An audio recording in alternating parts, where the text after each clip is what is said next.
Hello everyone, it's me, Rocky. Today I will talk about my AP Computer Science's final project. The project is hand tracking and hand gesture recognition, and these are my goals.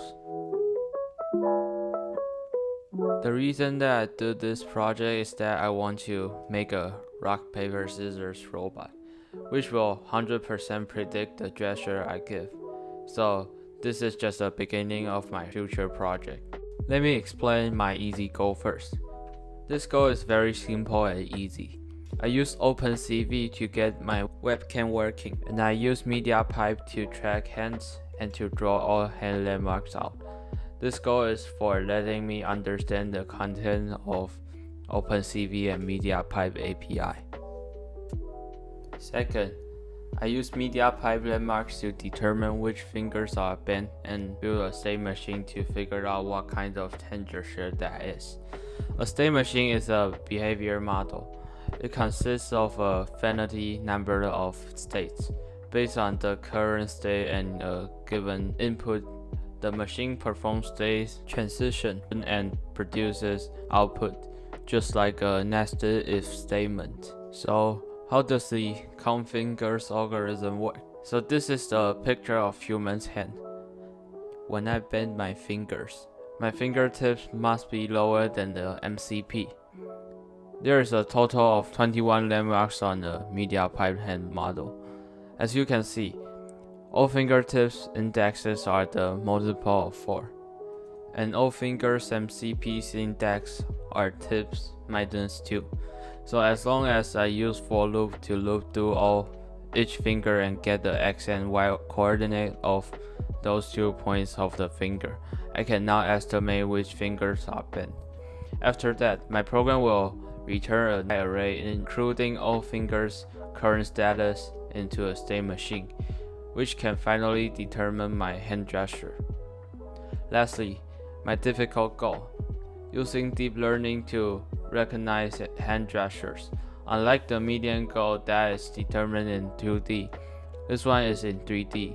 So I need to exact all landmarks with their x, y, and z coordinates, and then store them into NumPy arrays. To make the deep learning sources stored more efficient, I wrote a setup function. First, I need to know how many gestures I want to recognize, and how many sequences for one gesture. Last, how many frames for one sequence. Then, use these variables to make 2 nested for loops. The first one is for creating files. The second one is for sorting all coordinates into .mpy files. After that, it is time for model training. Before that, I need to create their training label first. So I wrote a function called createLabel.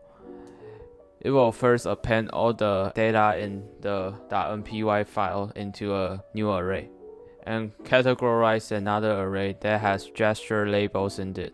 Categorize means to convert vectors into a binary values matrix. It will be taken as the answer in the deep learning session. After categorizing them, I put them into a method called trainTestBuild. This method will take those 2 arrays and the percentage for selecting the numbers of data that will be picked as training and testing as its parameter. Let's talk about what deep learning is first. The easy way to explain it is to make a machine to think like a human. First, I will need to create a sequential object, which can contain all the networks and structures. Then, start adding those neural networks in. I use 3 LSTM layers, which stand for long short-term memory. Then add 3 dense layers, which feeds all outputs from the previous layer to all its neurons. Because these things are too complicated, so I won't be explaining them here. And finally, compile it and save it into a .v5 file. And now I can use it in real-time detection. For real-time detection, I programmed 2 modes. One is a UI, and the other one is only detect and print, which will run faster. As long as the predicted correct possibility is greater than the threshold value, it will compare 3 gestures possibility and find the greatest. There is still something that I can improve on for this project. The first is prediction time. It takes 0.1 to 0.2 seconds to predict the answer, but I think the problem is from my webcam, because it captures 4 to 7 frames per second, so I can change the camera to high speed like 60 frames or 120 frames. Second, although this one is detected in 3D, but at some specific position, the prediction won't be that accurate.